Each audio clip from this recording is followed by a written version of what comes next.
Hey everybody, it's Amy Graham, the Badass Valkyrie, and this is the Finding 52 focus for week 25. It is Monday, June 14th, and this is actually probably the last Monday that I will be posting prior to work on a Monday.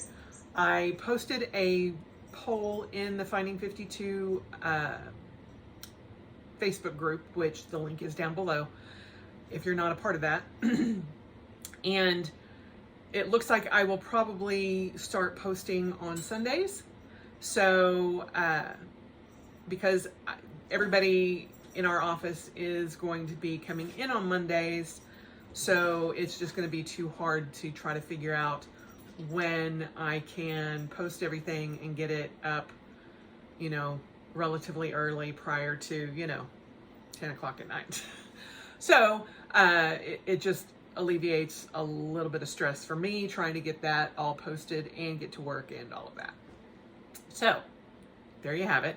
The focus for this week is looking forward to something or finding something to look forward to. I was reminded by my best friend when I was feeling a little less than stellar that I have always thrived on what was coming next and competition and, pushing myself for something. And I realized that is really, I was always looking forward to my next international competition, my next tournament, my next, race, my next event that I was going to where I got to fight or see my friends or all of that. And over this past 15 months during the pandemic, there was not a lot to look forward to. And so, in fact, it was just the opposite. Everything kept getting canceled. And, I know that we're still in the midst of that there could be still things that are canceled, but there are things that are starting to happen. On the 5th of this month, I had my first in-person race for the first time in 15 months.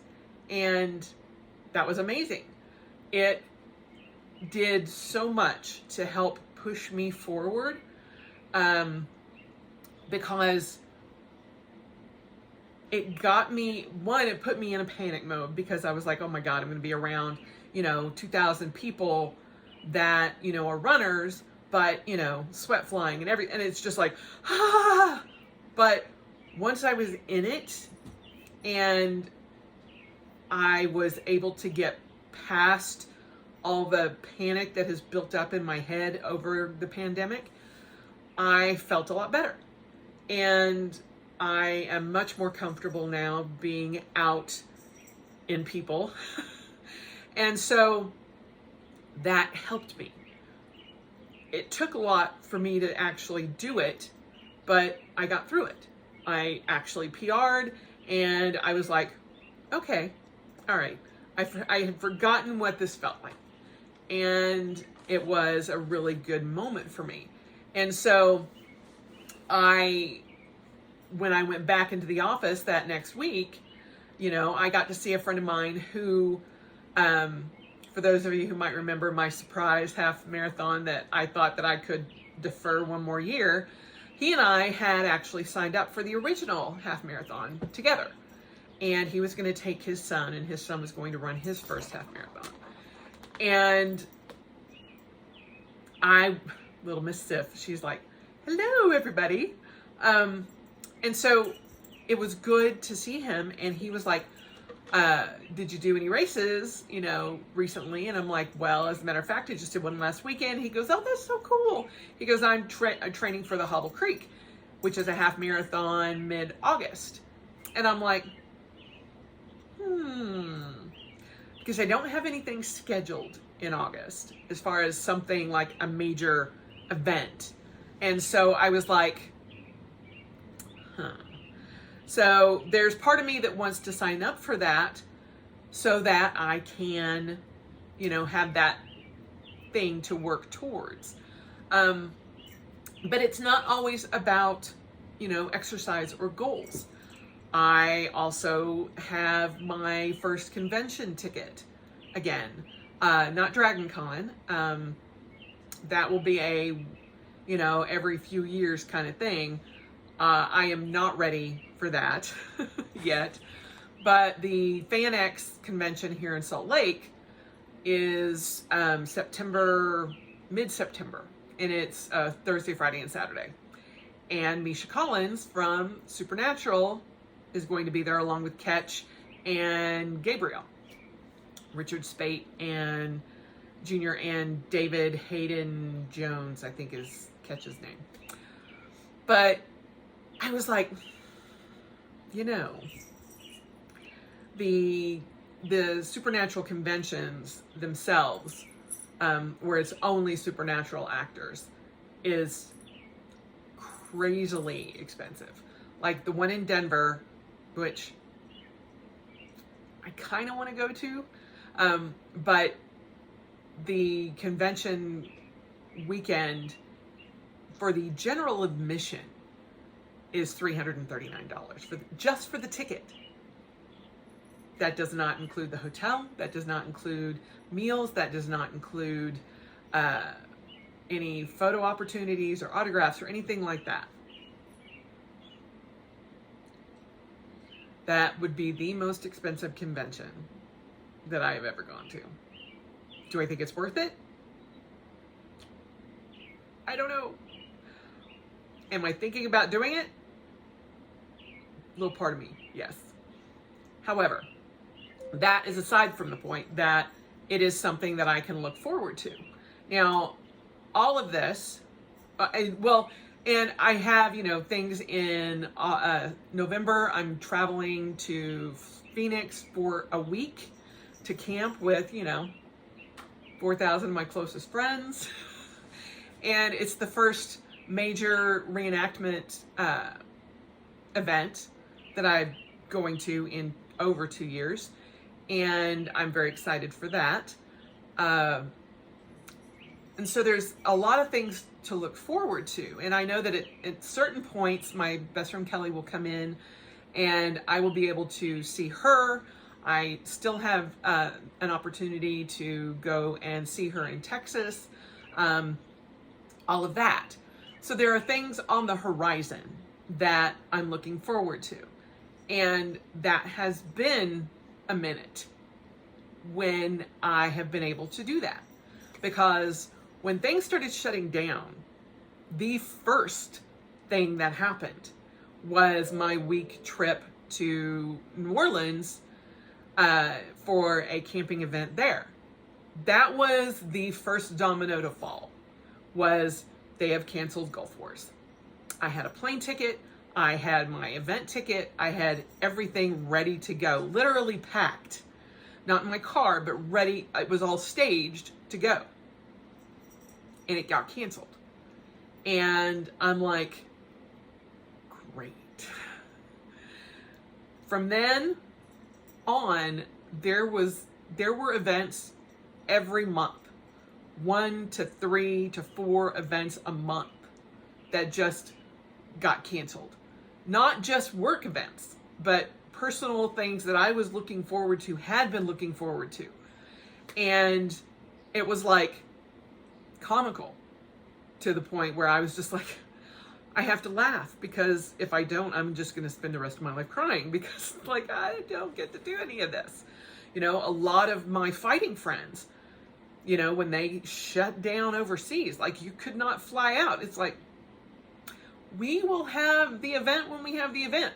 Literally, one of the first event that I went to as a competitor in 2014, the IMCF World Championship, just got canceled again because so many countries cannot travel. So it is still happening, but I am allowing myself to find things that I can look forward to, with the caveat that they may not be there. I may not get to go. And 15 months ago, that was an issue. I was like, what do you mean they're canceling this? What do you mean, you know, Comic-Con is canceled? What do you mean everything is virtual? This can't be virtual. What? Now we're in a new world and things are different. And I am much more prepared for if something gets canceled to be like, okay, I know how to handle that now. I know how to do a race. I know how to do, you know, all of these things now that, you know, 2 years ago, I would have never been prepared for. Even as an event planner, I would have not been prepared for it. But I am cautiously optimistic and letting myself start looking towards something that I get to do that is fun, that I enjoy, and that is something that I can work towards. You know, a few weeks ago, I talked about planning ahead and, you know, doing things, you know, a year, 2 years, 3 years, 5 years, 10 years, 25 years, trying to plan ahead for that. And that is, you know, exactly where I'm going. But I also have to look at this year. You know, part of what brought this on was that I used the Hobonichi Cousin Avec as my main planner, and it's broken into 2 books. And so in the January through June book, it has July through December. And so you can pre-plan events and write them into the yearly calendar. It doesn't have everything in there. It just has a yearly calendar. So I was going through oh, there's that. Well, today we also have Tyr. You know, it'll be a miracle if we get Heimdall up here and you guys can see all 3 babies. Anyway, cat tangent. But I was writing in things and I'm like, oh, I'm so excited for that. I'm so excited for that. There was a little part of me that was like, this is where a friction pen would come in handy, you know, but I'm like, I got whiteout. I'm fine. But I was like, should I be writing this in pencil? And on my work planner, my event calendar, yes, there are things that are written in pencil because I'm like, I don't know if we're going to have that or not. But finding something to look forward to and realizing that, yes, things could happen that event could not, you know, possibly be done is fine. But finding something to look forward to is paramount into getting yourself back into a flow of normalcy. Now, I'm not saying everything's going back to normal because I would like to say everything is getting better. I don't want to go back to where everything was. I want to maintain some of this change because now I feel like we as a population is better prepared for things to happen. Instead of, oh my God, what's going to happen? You know, if another variant comes down and we have to shut down again. That is a real possibility. But I think we as a whole are better prepared for that now than we were when this initially hit. Nothing had ever happened like that before. And so I think that we're to a point, hopefully, that many of us can start looking forward to things and going, okay, life did not shut down completely and we still had things going on, but, you know, now we can look forward to things that we used to enjoy and start pulling some joy from that and building towards it. You know, like I said, it doesn't all have to be wrapped around exercise and running or, you know, goals. It could just be, I'm going to go spend a weekend with my best friend in New York City and we're going to have the time of our lives just being us with no plans other than going to the Met. You know, we have no idea when we're doing that. We don't know if it's going to be this year or next year. But that is the plan. And whatever it takes, it takes. And however long it takes, it takes. But that is something that I have in my head that I'm looking forward to, that I'm working towards. She and I are in a competition to drop some of this pandemic weight. And that has helped me tremendously. Just to have somebody else with me, but against me, it works for both of us. We both kind of work on that kind of scale, I guess. I always need to have competition. It pushes me in a way that nothing else does. When I was working as the USA representative, it's like it was literally me against the world. That was one hell of a motivator, I can tell you that, especially because I was one of the oldest competitors at the time, and still am probably one of the top oldest 3 competitors ever. It just, that's how my brain works. But I think all of us need to have something to look forward to, whether it be an actual in-person birthday party or a celebration, a holiday, whatever it takes, to get there and to look forward to that is something that we all need. I am literally looking forward to sometime this week going and getting my first actual pedicure in a nail salon in 2 years. I'm like, when was my last actual pedicure that I didn't do myself? And I'm like, it was in January of 2019. And I was like, wow, I have not had an actual pedicure in 2 years.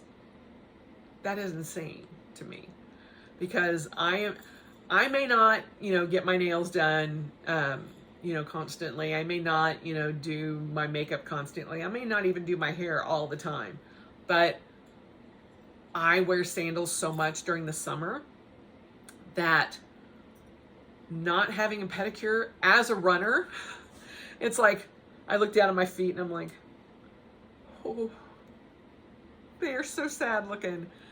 And it's something that brings me joy. I always get like little flowers on my big toes, and I'm like, I miss that. And it's something that I'm looking forward to. And sometime this week, after work, I'm going to go and get a pedicure done. It has taken me a lot to be comfortable enough to go do that. But I've done my research. I know that the shops that I have frequented in the past are very safety conscious. And so I feel comfortable enough to go do that. But there's still that, I don't know. But I also didn't know about running with, 2,000 people. And I did that. And I felt good. And it pushed me in a way past a lot of the anxiety that I was having, so that I'm able to do this. And I know it doesn't equate to like, you would rather run with 15 to 2,000 other runners than go and get a pedicure done. And I'm like, different things. When I run, I'm a back of the pack runner. And that means I'm behind the herd. And I'm a slow runner. But I can endure a lot.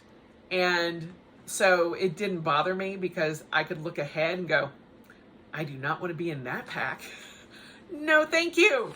People running like this, are so tight. And it's like, for those of you who've like seen the pictures of like the Boston Marathon or the New York City Marathon, where it's just like you are shoulder to shoulder to shoulder, and it's like a pack. On my best day, I never want to be in that, because I'm a big girl. I've got broad shoulders, and even though my gait, my little stance, how you run, is small, I take up a lot of space. And I am claustrophobic. Getting in a pack like that, I'm like, no, thank you. That fact alone means that I will never be like the top runner or the fastest runner or whatever, because I can't handle being surrounded by so many people and they're just like right here. I can't do that. I know that about myself. I would freak out. There are certain things that I can't do on the battlefield. Although steel fighting was very different than reenactment fighting. But with reenactment fighting, it's what we call like a bridge battle.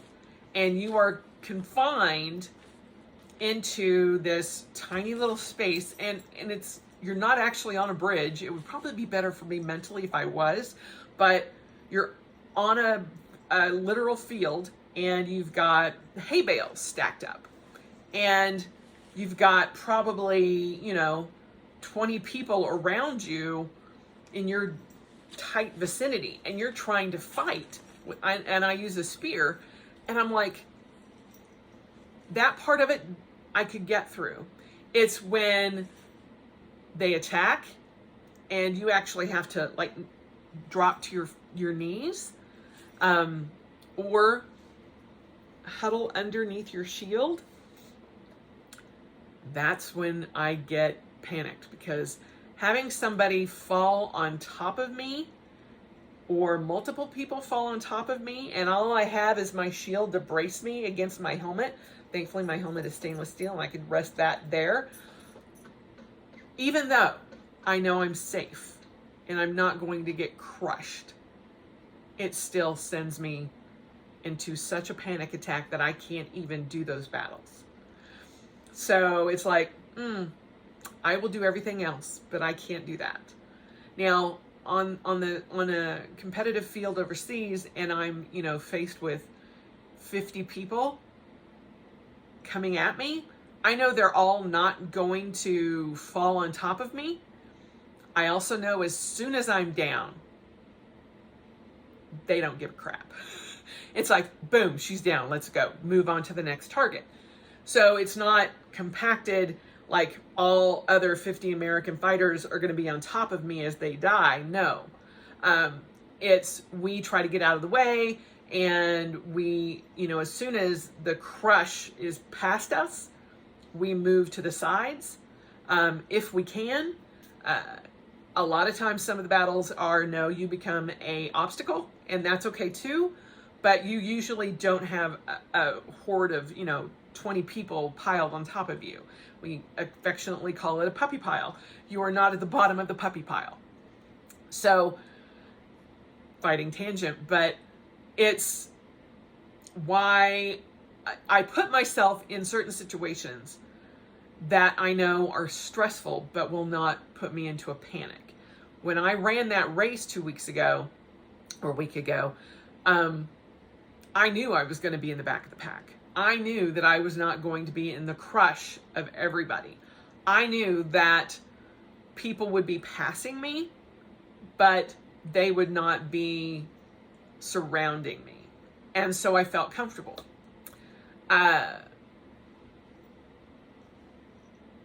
Even though I'm in a very, open space, there are people probably right next to me getting pedicures. Even before the pandemic, I didn't like somebody right next to me getting a pedicure. Even though you're in those big chairs, with the place where you put your feet and all the massage chairs, it still bugged me.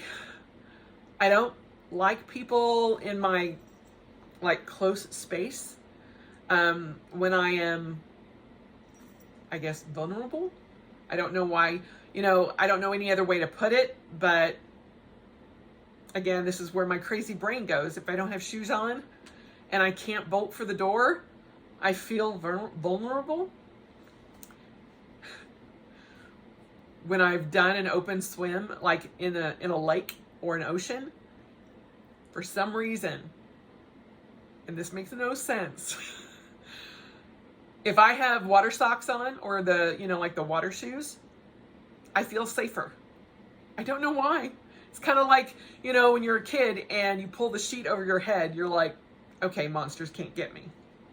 Really? That piece of cloth? You're protected? But that's kind of how we're raised. We're told that. And as long as I know that I can get away easily, I'm okay. And if I'm in the middle of a scrum and I can't get out, I can't get away easily. If I don't have my shoes on and my feet are in this puddle of water and I would have to bolt, I can't get away. So it's just my fight or flight kind of thing. My husband, when one of my superpowers is when I immediately go into a room, I assess the threat. I know immediately. If, like, when I walk into a restaurant, I know who I can take, who I have to take out, and who are not a threat.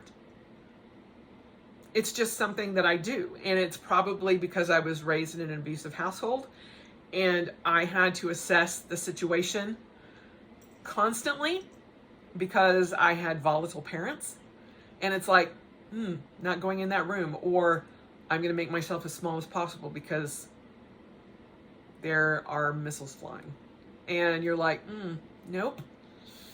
And so, you know, when I told my husband that, he's like, wow, so much goes into your head just walking into a restaurant. I'm like, yeah. And I think the hardest thing about the pandemic is I can't assess a threat easily. I don't know who's sick. I don't know who's carrying a virus. I don't know who's doing that. And I'm like, But kind of getting back to my crazy normal, or normal crazy. Whereas like, yeah, I could take that guy out pretty easily, you know? He seems not very sturdy. Makes it simpler for me. Makes it easier for me. That's probably a whole lot more than, you know, any of y'all needed to hear, but it's kind of where my brain went. But finding things to look forward to, including fighting and being surrounded, like I said, by 4,000 of my closest friends in November, is something that I am looking forward to. I will probably have to reassess again how I do things, but at least I know the event's going to happen as of, you know, right now. Come November, it might not. Who knows? But I'm more prepared to adjust if that does get canceled for whatever reason. I can handle it now. I have grown through that adversity, and I have, you know, adapted my survival phases to allow for that. And it does not, you know, crumple my entire world if it gets postponed. There are other things coming down the pike, you know, 2022, 2023, 2024, that I can look forward to. But in the interim, in the current way we are right now, there are things every month that I can look forward to. And that is helping me get out of survival mode and try to assimilate back into society. You know, it's kind of the only way I can put it. But, you know, even the mandatory Mondays that, you know, we start next week gets me back into some sort of new normalcy. You know, I was like, God, they're making us come back on Mondays. And I'm like, pre-pandemic, you had to go in Monday through Friday. There was no option to stay home. Now they're only asking you to go in 3 days a week. I think you can handle that. So it's just breaking out of survival mode, which we were in for 15 months or more, to trying to come out of that, the other side of that, in a better way, in a better normal, in a better way of life, to realize that there are things to look forward to. There are things to write on your calendar in pen, regardless, and enjoy the thought of those things and enjoy the thoughts of going somewhere with someone that you love, and look forward to meeting new people in person and not assessing every threat. If they're not wearing a mask, going, are you safe? I don't know. Back off. I want to get out of that mode. I have to get out of that mode. Especially as an event planner. I'm like, I have to provide safety for everyone, but I also have to provide comfort for everyone. And the first step of that is me getting comfortable, doing the things, being the people, having an event.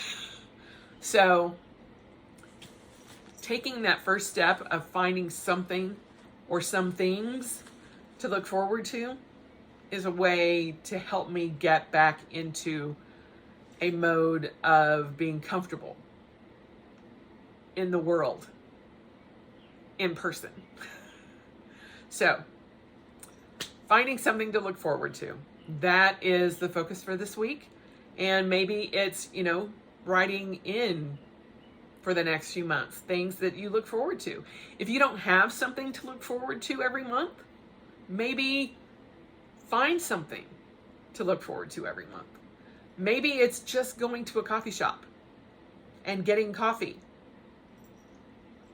even if you have to get it to go. You made it out of your house. You made it to somewhere to look forward to something every month. Try it, Doesn't mean that it's not going to get canceled, but the very act of figuring out something every month is a good process to start. So there you have it. Sorry about my whole, long tangent, but it made me feel better, and I appreciate you guys listening to that. Again, starting next week, we will start having these posted on Sunday at some point. I hope. So I appreciate you guys giving me a little bit of leeway when, things come out of the woodwork and I'm like, oh, okay, I've got to process my stress and my, ability to cope. And sometimes that encompasses taking a week off and just be like, I got to figure this out, and I can't do it while I'm trying to get everything else going. So I appreciate the grace y'all give me. And I try to learn from that to give myself grace at times too. So there you have it. I hope you guys have a great week, and I will talk to you next week. Bye.